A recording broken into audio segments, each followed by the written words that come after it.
Bugün öyle bir yağ yapacağız ki cildimize şifa olacak.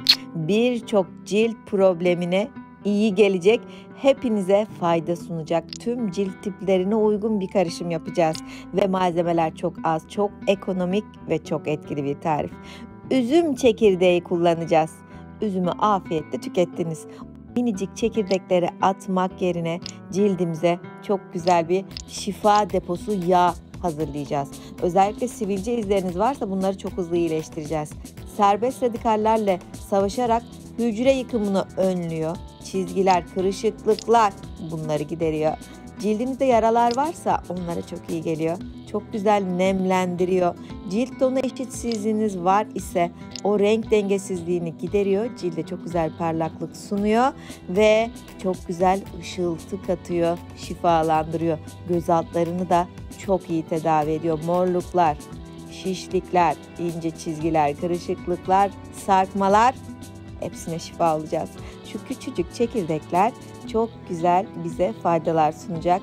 Tükettikten sonra artık atmayın. Şöyle bir biriktirin üzüm çekirdeklerini. Bakın ne kadar güzel olacak cildiniz.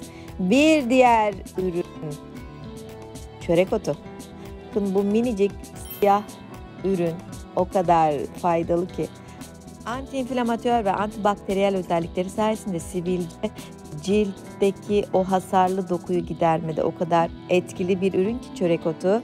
Gerçekten bir şifa kaynağı. Birçok cilt problemine iyi geliyor. Gözenekleri çok güzel sıkılaştırıyor. Şimdi üzüm çekirdeği ve çörek otunu birleştirdik. Bunları sızma zeytinyağı ile birleştirelim.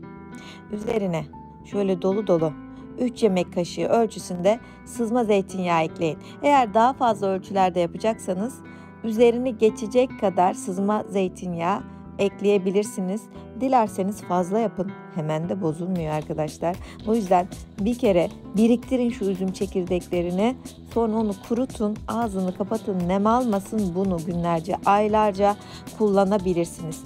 Öğütücümde üzüm çekirdeği, çörek otu ve sızma zeytinyağını böyle homojen bir kıvam alana kadar karıştırdım. Birkaç dakikada işlem tamam. Bakın böyle siyah bir yağ elde ettik. Ama bunu süzdükten sonra o siyahlığı kalmayacak. Çörek otunun rengi geçti. Sonrasında rengi açılacak, merak etmeyin. Cam bir kaba aktardım. Kapağını kapattım. Bunu arada böyle bir çalkalayın. Ve bu karışımı, bu muhteşem şifa dolu karışımı 15 gün bekletin. Karanlık bir yerde bekletin. Mümkünse güneş alıyorsanız bir de 1 saat şöyle güneşe çıkartın, çarkalayın. Geri karanlık alana yerleştirin arkadaşlar. Sonra süzeceğiz. Bir bez arasına alıp süzüyorum. Süzgeçle süzdüğümde tortular tekrardan kaldığı için ben bezin arasına alıp süzmeyi daha uygun buluyorum. Dibindekini dökmedim. Çünkü yüzüme süreceğim. Pütürlü bir yapı olsun istemiyorum. Şöyle cildimden akıp gitsin istiyorum. Bir bez arasında çörek otu, üzüm çekirdeği ve zeytinyağını bu şekilde süzdüm. Böyle harika bir şifa yağı elde etmiş oldum. Şimdi bunu nasıl kullanalım, nasıl muhafaza edelim, neler yapalım, üzerine eklemeler yapalım mı? Yapalım, daha da güzel olsun. Tatlı badem yağı. Şöyle 1 çay kaşığı dolusu tatlı badem yağından ilave ediyorum. Eğer tatlı badem yağınız yoksa eklemeden de yapabilirsiniz ama varsa kayısı çekirdeği yağı veya kantaron yağı veya nar çekirdeği yağı ekleyebilirsiniz. Bir de diyorum ki şuna biraz E vitamini.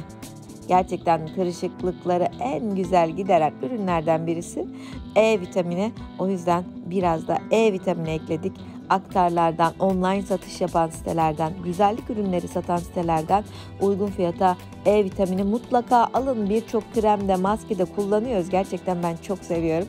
O yüzden istiyorum ki siz de temin edin.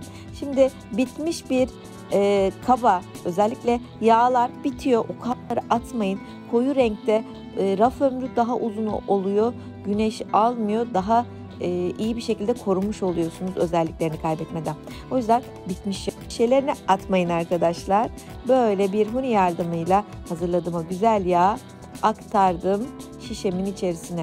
Eğer damlalık var ise uygulamayı yapmak daha steril oluyor. Daha pratik oluyor. O yüzden damlalıkları da atmıyorsunuz. Onları böyle hazırladığınız doğal güzel tariflerde kullanıyorsunuz. Birkaç damla, sadece birkaç damlası yeterli. Bunu ellerinize de lütfen kullanın.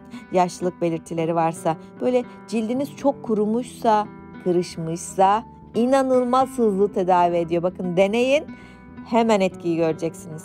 Birkaç damla aldık ama sürüp bırakmayın. Lütfen böyle tıpışlayın, masaj yapın, kan akışını hızlandırın.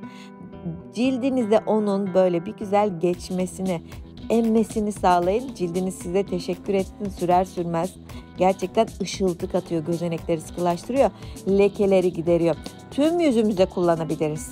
Tüm vücudumuzda kullanabiliriz. Göz altlarımıza kesinlikle kullanabiliriz. Ben özellikle göz altındaki faydasına bayılıyorum. Çünkü oradaki morluklar ve kırışıklıkları en iyi tedavi eden üzüm çekirdeği. Diğeri çörek otu. Biz bu tarifte ikisini birleştirdik. İçerisine tatlı badem yağı koyduk. E vitamini koyduk. Etkiler şahane oldu. Bakın ürünler çok az sayıda ama birleştiğinde çok güzel tedavi ediyor. Göz altlarıma sürüyorum. Cildim mutlaka temiz olmak zorunda. Özellikle akşam yüzünüzü yıkadınız. Birkaç damlasını aldınız. Böyle masajınızı yaptınız. Tıpışladınız göz altlarınızı. Her akşam uyguladınız. Şöyle o krem, bu yağ daha doğrusu size 2 hafta gidecek. Dudaklarınıza da sürün. 2 hafta sonunda farkı görün. Dudaklarınız kurudu, çatladı. Çok iyi gelecek. Kaşlarınız, kirpikleriniz, oralara da sürün. Onlara da çok iyi gelecek arkadaşlar. Onları da kuvvetlendirecek, güçlendirecek. Peki diyeceksiniz ki kaşlara sürdük, bu yüzümde tüylenme yapar mı? Hayır, yüzünüzde herhangi bir tüylenme yapmaz. Çünkü çok güzel cilde nem veren ürünleri hazırladık ama cildinizdeki tüy kökleri ince olan yerlere sürdüğümüzde onları kuvvetlendirmiyor.